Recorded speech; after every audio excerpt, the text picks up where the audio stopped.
சங்கீதம் 72 சங்கீதம் 16 வசனம் படிங்களேன். பூமியிலே மலைகளின் உச்சிகளில் ஒரு பிடி தானியம் விதைக்கப்பட்டு இருக்கும். அதன் விளைவு லீபனோனை போல அசையும். பூமியின் புல்லை போல நகரத்தார் செழித்தோங்குவார்கள். ஹல்லேலூயா. ஆமென்.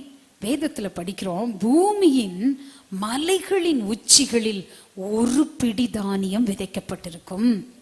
நீங்க கொடுக்குறீங்க பாருங்க நேரம், அது ஒரு பிடி தானியம். ஹல்லேலூயா.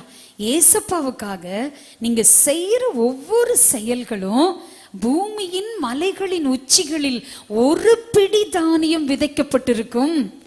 விதைக்கணும்னு நினைக்கிற பிள்ளைக்கு ஆண்டவர் விதையவே கொடுப்பார். எத்தனை பேர் ஆமீன் சொல்றீங்க? ஹல்லேலூயா. இப்போ ஒரு மூட்டை நெல் வச்சிருக்காங்கன்னா அறுக்கும் போது அவங்க எத்தனை மூட்டை அறுப்பாங்க? 50 மூட்டை அறுப்பாங்கன்னு வச்சுக்கோங்க. ஆனா அவங்க விதைச்சது எவ்வளவு? ஒரு மூட்டை. ஆனா அறுக்கிறது எவ்வளவு? 50 மூட்டை. அந்த மாதிரி நான் பூமியின் மலை உச்சியாகி இந்த தேவனுடைய பிரசன்னத்துல வந்து நாம் விதைக்கும் போது ஆமென், ஆண்டவர் என்னை அளவில்லாமல் அறுக்க செய்வார். ஹல்லேலூயா. அளவில்லாமல் அறுக்க செய்வார். கண்டிப்பா விதைக்கிறவனுக்கு ஆண்டவர் விதைய கொடுப்பாராம். எத்தனை பேர் விசுவாசிக்கிறீங்க? ஹல்லேலூயா. ஆமென். ஒருத்தனுக்கு விதை கிடைச்சிருச்சுன்னு வைங்க, அந்த விதை கிடைச்சிருச்சுன்னா அவன் என்ன செய்வான்? நிலத்துல விதைப்பான். விதைச்சு பெரிய அறுவடையை பார்ப்பான், ஆசீர்வதிக்கப்படுவான். நான் சொல்றேன், விதை இருக்கிற பிள்ளைங்க எல்லாம் ஆசீர்வாதமா இருப்பீங்க. ஹல்லேலூயா. பைபிள்ல படிக்கிறோம், விதை என்பது கர்த்தருடைய வசனம் என்று வேதம் சொல்லுகிறது. அப்ப ஆண்டவர் நமக்கு எதை கொடுக்கிறாரு? விதையை கொடுக்கிறாரு. விதைக்கிறவனுக்கு விதையை கொடுக்கிற தேவன். ஹல்லேலூயா. அப்ப நான் என்ன செய்யணும்? அந்த அனுபவங்களை பெற்றுக்கொண்ட நான் கண்டிப்பா ஏசப்பாவுக்காக எதையாவது விதைக்கணும். என்ன விதைக்கணும்? சுவிசேஷத்தை அநேகருக்குள்ள விதைக்கணும். ஹல்லேலூயா. அநேகருக்குள்ள வார்த்தையை விதைக்கணும். அநேகருக்குள்ள இயேசுவை பற்றி விதைக்கணும். அநேகருக்குள்ள சத்தியத்தை விதைக்கணும். அநேகருக்கு நல்ல விஷயங்களை சொல்லி கொடுக்கணும். வேதத்துல படிக்கிறோம், தீர்க்க தரிசனம் இல்லாத இடத்தில் ஜனங்கள் சீர்கெட்டு போவார்கள். தீர்க்க தரிசனம் என்பது ஏசப்போன கார் தருவார், பைக் தருவாரு, ஆமீன், இன்னும் பிளைன் தருவார், அது அல்ல. ஆமென். தீர்க்க தரிசனம் என்பது கர்த்தருடைய வார்த்தை, வெளிப்பாட்டின் வார்த்தை, வெளிச்சத்தை கொடுக்கிறது. ஆமென். அப்ப இந்த தீர்க்க தரிசனம் ஆகிய கர்த்தருடைய வார்த்தைய யார் யாருக்குள்ள விதைக்கிறீங்களோ அவங்க எல்லாம் சீர்படுவார்கள், சீர்கடமாட்டாங்க. எத்தனை பேர் விசுவாசிக்கிறீங்க? ஹல்லேலூயா. அப்ப விதைக்கிற பொறுப்பு என் மேல இருக்கு. பூமியின் மலைகளின் உச்சிகளில் ஒரு பிடி தானியத்தை கொண்டு வந்து விதைங்க. ஒரு பிடி தானியம் என்பது உங்க நேரமா இருக்கலாம், கர்த்தருக்கு கொடுக்கிற காணிக்கையாக இருக்கலாம்.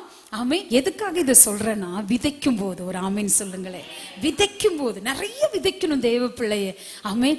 எந்த அளவிற்கு நீங்க விதைப்பு அப்படிங்கிறது காணிக்க மட்டும் இல்ல, அன்பை விதைக்கணும். ஒரு ஆமீன் சொல்லுங்க. ஆமென். பாருங்க, முந்தானேத்து 7 மணி நேரம் ஜெபத்தன்னைக்கு ஐயா பிரசங்கம் பண்ணாங்க. ஏன் ஆண்டவர் ரூத்தை நினைச்சாரு? மாமியாருக்கு அவள் செய்ததும். ஆமென். அப்ப ஏசப்பா கிட்ட என்ன இன்னும் அர்ப்பணிச்ச, ஆண்டவரே இன்னும் என் உறவுகளுக்கு நிறைய நான் செய்யணும்ப்பா, இன்னும் நான் அவங்களுக்கு நிறைய காரியங்கள் பண்ணி கொடுக்கணும்ப்பா, என்னை பலப்படுத்துங்கப்பா. அப்பவே என்னை நான் தயார்படுத்தி கொண்டேன் வார்த்தை வரும் பொழுதே. ஆமென். அந்த மாதிரி அன்பை எல்லாத்துக்குள்ளேயும் விதைக்கணும். எத்தனை பேர் ஆமென் சொல்றீங்க?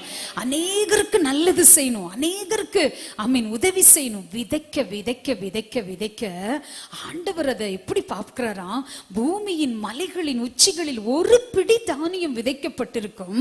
அதனுடைய விளைச்சல் லீபனோனை போல. லீபனோன் அப்படிங்கிறதுங்க ஒரு பெரிய வனம். வனம் என்னதுங்க? காடு, பெரிய காடு. அதனுடைய வாசனை எல்லாம் கிட்டத்தட்ட 50 கிலோமீட்டருக்கு அப்புறம் வீசுமா. அந்த லீபனோன் வனத்தில் இருக்கிற மரங்களுடைய வாசனை, கேதுரு மரத்தினுடைய வாசனை 50 கிலோமீட்டர்ஸ் தள்ளி அந்த வாசனை வீசுமா. அவ்வளவு பெரிய வனத்தினுடைய மகிமையை நான் கொடுப்பேன் என்று ஆவியானவர் சொல்லுகிறார். எத்தனை பேர் ஆமீன் சொல்றீங்க? அப்ப அதனுடைய அர்த்தம் என்ன? நீங்க கொஞ்சம் விதைக்கிறீங்க, ஆனா நான் கொடுக்கறதெல்லாம் எவ்வளோ பெருசா உங்களை ஆசீர்வதிப்பேன். எத்தனை பேர் நம்புறீங்க தேவ பிள்ளையே? எத்தனை பேர் அப்பா நான் விதைக்க பிறந்திருக்கிறேன், வசனத்தை விதைக்க பிறந்திருக்கிறேன், அநேகருக்காக ஜெபிக்க பிறந்திருக்கிறேன், அநேகருக்காக ஸ்தோத்திரிக்க பிறந்திருக்கிறேன். ஹல்லேலூயா. மலையின் உச்சியாகிய ஆலயத்தில் வந்து நான் விதைக்க பிறந்திருக்கிறேன். எந்த அளவுக்கு விதைக்கிறீங்களோ நான் சொல்றேன், லீபனோனின் ஆசீர்வாதங்களை ஆண்டவர் இன்றைக்கு கட்டவிழ்கிறார். கரங்களை தட்டி ஆவியில நிரம்பி அந்நிய பாஷைகளை பேசி ரீபா லாகா ரிக்க தூரா லாபா சந்தலபரபா, நமக்கே தெரியாது நமக்கு வருகிற நன்மைகள். ஹல்லேலூயா. பாருங்க, அமெரிக்கா தேசத்துல ஒரு கருப்பு இனத்த பெண் ஒருத்தவங்க, அவங்களுக்கு ஒரு நாளைக்கு $2 தான் சம்பளம். நம்ம அமௌண்ட்ல எடுத்துட்டா $2 வச்சுக்கோங்களேன், $2 சம்பளமா. அப்போ அவங்க ரொம்ப ரொம்ப நல்லா வேலை செய்யறது அந்த நிர்வாகம் பார்த்துட்டு சொன்னாங்களாம், இனிமேல் உங்களுக்கு $20 சம்பளம் கொடுக்கலாமா அப்படின்னு அவங்க நிர்வாகம் சொன்னாங்களாம். சரின்னு இந்த அம்மா நல்லா $2 கிடைக்கும் போதே நல்லா வேலை செஞ்சவங்க, 20 கிடைக்கும் போது என்ன பண்ணாங்க, இன்னும் நல்லா வேலை செஞ்சாங்க. நம்மளா இருந்தா என்ன பண்ணுவோம், சம்பளம் அதிகமாக நம்ம கெத்த காமிப்போம். ஆமே. ஆனா அவங்க ரொம்ப நல்லா வேலை செஞ்சாங்க. வேலை செஞ்சுட்டு அங்க இருக்கிற ஒரு போஸ்ட் ஆஃபீஸ்ல போய் சொன்னாங்க, எனக்கு $20 கிடைக்குது, இந்த 20ல 10 நான் செலவு பண்ணிக்குவேன், 10 சேமிச்சு வைக்கணும் அப்படின்னு சொன்னாங்க. ஆனா எதுக்குன்னு அவங்க சொல்லவே இல்லை, எதுக்காக சேமிக்கிறாங்க அப்படிங்கிறத சொல்லவே இல்லை. உண்மையா நடந்ததுங்க. ஸோ $10 அந்த அம்மா செலவு பண்ணிட்டு $10 ஒவ்வொரு நாளும் $20 கிடைக்கும் போது $10 செலவு பண்ணுவாங்க, $10 கொண்டு போய் போஸ்ட் ஆஃபீஸில் போட்டுட்டே வந்தாங்க. ரொம்ப வருஷம் அதை கண்டினியூ பண்ணிகிட்டே இருந்தாங்க. நாள் ஒன்று வந்தபோது அவங்களுக்கு ரிட்டைர்மெண்ட் டைம் வந்துருச்சு. அப்போது அவங்க கம்பெனியில் சொன்னாங்க, இந்த மாதிரி உங்களுக்கு ரிட்டைர்மெண்ட் டைம் வந்துருச்சுங்கம்மா, இனிமேல் உங்களுக்கு எங்களுடைய கம்பெனியில் வேலை கொடுக்க முடியாது, நீங்கள் இனி வீட்டுக்கு போகலாம் அப்படின்னு சொல்லிட்டாங்க. அப்போது அந்த அம்மா பார்த்தீங்கன்னா அவங்க அந்த $10 எதுக்காக சேமித்து வச்சாங்கன்னு வெளியே யாருக்குமே தெரியல, யார்கிட்டையும் சொல்லவும் இல்லை. அப்போ அந்த $10 சேர்த்துற பணத்திலிருந்து கொஞ்சம் கொஞ்சமாக வட்டிகள் மாதம் வந்துட்டே இருந்திருக்கு. அப்போ அந்த அம்மா அதை என்ன பண்ணியிருக்காங்க அப்படின்னா, நிறைய பிள்ளைகளை படிக்க வச்சிருக்காங்க, கர்த்தருக்கு காணிக்க கொடுத்துருக்காங்க, கர்த்தரை ஆராதிச்சிருக்காங்க, கர்த்தரை கனப்படுத்தியிருக்காங்க. அது போக நிறைய பிள்ளைகளை அந்த அம்மா படிக்க வச்சிருக்காங்க இந்த 60 வருஷம் ரிட்டையர்ட் ஆகிறக்குள்ள. அப்போ அவங்க திடீர்னு அவர்களுக்கு உடல்நிலை சரியில்லாமல் போகிறது. அப்போ அவங்க நினைக்கிறாங்க, என்ன செய்யறதுன்னு தெரிலன்னு சொல்லி டாக்டர்கிட்ட செக் பண்ணால் டாக்டருங்க சொல்லிட்டாங்க, ஒரு பயங்கரமான ஒரு கேன்சர் வியாதி உங்களுக்கு வந்துருச்சு அப்படின்னு சொல்கிறாங்க. என்ன பண்ணுறதுன்னு தெரில. அப்போ அவங்க ஹாஸ்பிட்டலில் போய் அட்மிட் ஆயிட்டாங்க. அட்மிட் ஆகிட்டு பில் வந்தால் எப்படி பே பண்ணுவோன்னு தெரில. ஏன்னா இருக்கிற $10 செலவு பண்ணியாச்சு, மீதி $10 சேமித்து வச்சதெல்லாம் யாருக்கு போயிருச்சு, படிக்கிற குழந்தைகளுக்கு போயிருச்சு. ஒன்றும் இல்லை, ஆனால் நம்ம கர்த்தருக்காக விதைச்சிருக்கோம், கர்த்தருக்காக சேவை பண்ணியிருக்கோம், அப்பா பார்த்துக்குவாருங்கிற நம்பிக்கை அவங்களுக்கு இருக்கு. பார்த்தீங்கன்னா தேவ பிள்ளையே 60 வயசு வரைக்கும் எந்த குழந்தைய படிக்க வச்சாங்கன்னு அவங்களுக்கு முகம் தெரியல. 60 வயசானதுனால யார் அப்படி, ஏன்னா சின்ன வயசுல இருந்து அவங்களுக்கு வளர்த்துறாங்க, பெரிய ஆளாகி அவங்க பெரிய படிப்புகளுக்கு வந்ததுனால அவங்களுக்கு முகம் அடையாளம் தெரியல. மருத்துவமனை எல்லாம் போய் பில் வரும் பொழுது எப்படி கட்டுவோன்னு தெரியலன்னு யோசிக்கும் போது ஒரு மருத்துவர் ஓடி வந்து சொன்னார், அம்மா உங்க பணத்துல தான்மா நான் படித்தேன். ஹல்லேலூயா. நர்ஸ் ஓடி வந்து சொன்னாங்க, அம்மா உங்க பணத்துல தான்மா நான் நர்ஸுக்கு படித்தேன். ட்ரீட்மெண்ட் பண்ண ஆயா வந்து சொன்னாங்க, அவங்களுக்கு சரீரத்துலலாம் க்ளீன் பண்ணியிருப்பாங்கல்ல, அவங்க சொன்னாங்க, நீங்கள் $10 சேர்த்து வச்சிங்கல்ல, அதில் கொடுத்த அந்த பணத்தில் தாம்மா நான் படித்து இந்த வேலைக்கு வந்தேன், அதனால் $1 கூட நீங்கள் எனக்கு செலவு பண்ண வேண்டாம். அந்த மருத்துவமனை நிர்வகித்து நடத்தின MD ஓடி வந்தார், அம்மா நீங்கள் சேர்த்து வச்ச பணத்தில் தான் நல்லா படித்து இவ்வளவு பெரிய மருத்துவமனையை நான் கட்டினேன், அதனால உங்கள் பேரில் கடன் ஒன்றும் இல்லை, நீங்கள் சந்தோஷமாக போகலாம், நீங்கள் எப்போனாலும் எங்கள் ஹாஸ்பிட்டலுக்கு ட்ரீட்மெண்ட்டுக்கு வரலாம் அப்படின்னு சொல்லி அனுப்பிச்சி வச்சாங்களாம்.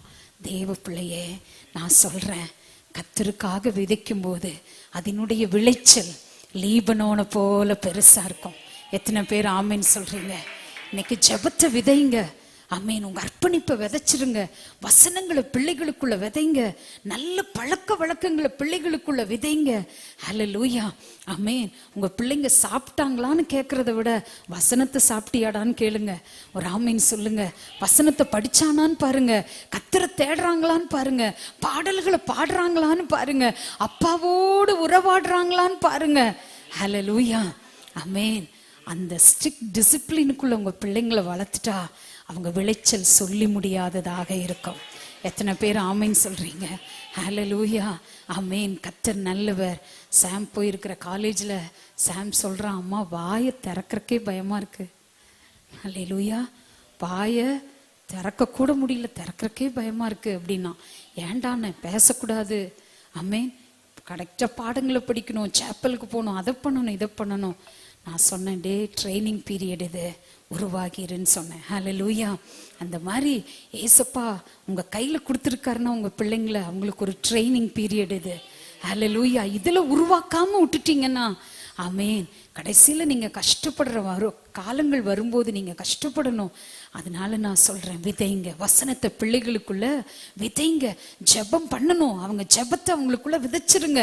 ஆமேன். வசனங்களை படிக்க சொல்லுங்க. இப்படி எல்லாம் குடும்பங்களை நடத்தும் போது ஆண்டவர் சொல்றாரு, உன் விளைச்சல் சொல்லி முடியாததாக லீபனோனின் விளைச்சலை போல இருக்கும் என்று சொல்லி ஆசீர்வதிக்கிறேன். கர்த்தர் நாமம் மகிமைப்படுவதாக.